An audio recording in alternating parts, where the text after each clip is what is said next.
Welcome to Hire Power, the show where we cut through the noise and get real about hiring. I'm Kim Frost, founder of Frost Connections, and after 25 plus years in the search industry, I've seen what works and what absolutely doesn't. If you're a founder, CEO, VP, or HR leader who's tired of bad hires and ready to build a team that actually fits your culture and vision, you're in the right place. Let's get into it. Welcome back to Hire Power. Last week, we talked about one of my pet peeves, the importance of title. I'd say asking about the comp, even before you know anything about the opportunity, is a close tie. Why culture always beats compensation for the smart professionals. I can't tell you how many candidates have told me this. Their employer could have doubled their salary and they wouldn't have stayed. Why? Culture, toxic leaders, toxic teams. Money can't fix that. Remember the candidate I talked about last week when I shared my pet peeve about titles?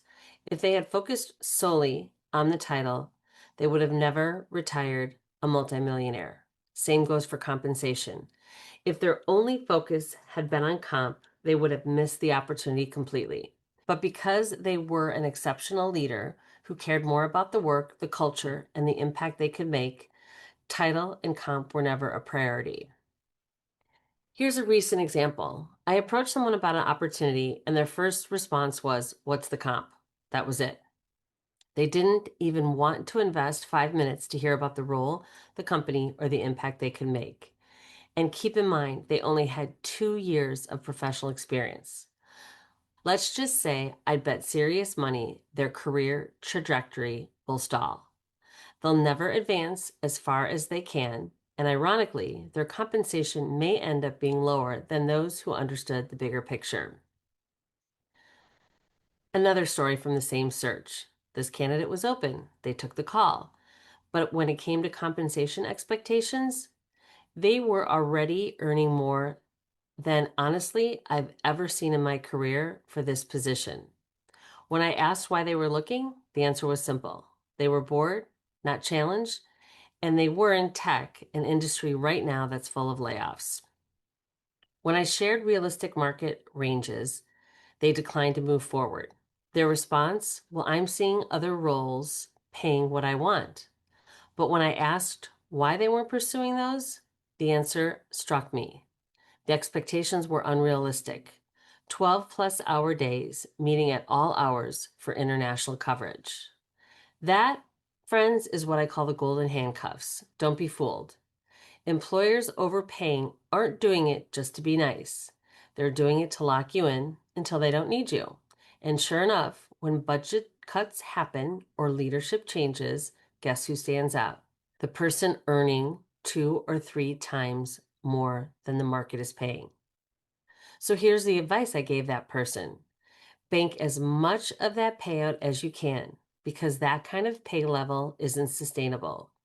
And the hard truth, once future employers see that comp on your resume or you discuss it, many doors will slam shut no matter how good you are.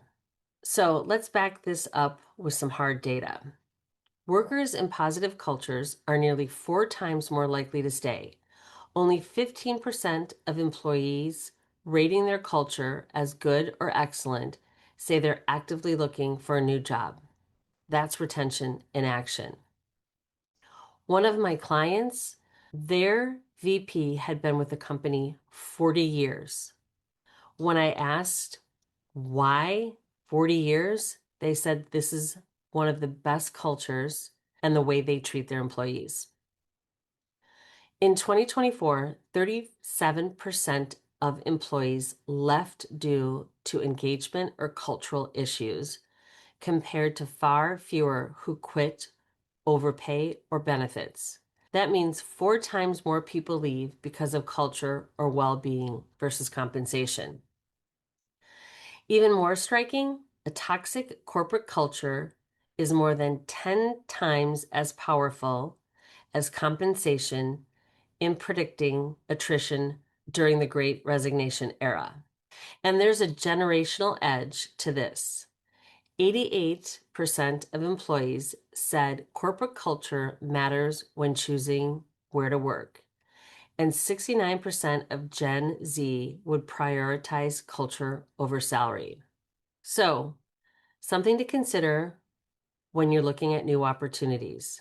Career growth is about more than just a paycheck. Yes, compensation matters, but culture, challenge, and opportunity matter more. The data is clear. People quit for culture 10 times more often than for pay. And if you chase only the dollars, you might fall into that golden handcuffs, stall your growth, and close doors you may need to open later. But if you pursue the right environment and real advancement, the money will follow and it will stick. One of my favorite sayings is, do what you love and the money will follow. At the end of the day, your career is worth more than a paycheck.